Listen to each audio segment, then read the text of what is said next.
All right, so last month, in the last few hours, while they still held a supermajority of our state legislature, Republican lawmakers in North Carolina passed a resolution for this thing called the Convention of States. And we got to talk about this. Those lawmakers called this a term limits resolution, which is very misleading if you don't know what the Convention of States is and what it's really all about. Because what it really is the craziest people on God's green earth trying to get together to rewrite the United States Constitution. Strap yourselves in because it gets weirder from here. All right, so just to review your high school government class, there are two ways to amend the United States Constitution. The first goes through a supermajority vote of Congress. There are 27 amendments to the United States Constitution, and all 27 were done that way. But there is a second way, and it's called the Convention of States. Article 5 of the U.S. Constitution says that if 2/3 of state legislatures all call for a Convention of States, then they can get together and begin rewriting the Constitution. The Constitution provides no guidance for how a convention would work. It has never happened in the 248 years of the United States, so there's absolutely no precedent for it. Groups on the far right have been pushing for a Convention of States for decades now, and they are not subtle about what they want. They see a Convention of States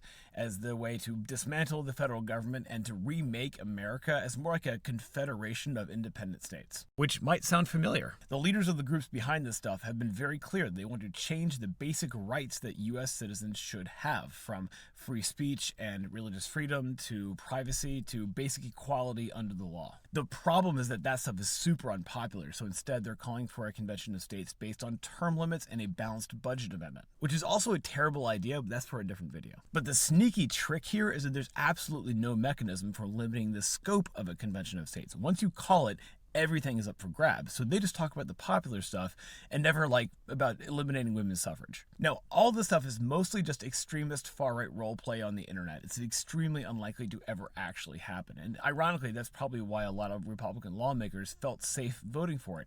It kind of gives something to the crazies on the fringe without actually doing anything in the real world. Though some of those crazies are actually lawmakers themselves. It's when they don't think you're paying attention that some lawmakers show you who they really are, and the Convention of States stuff is a perfect example.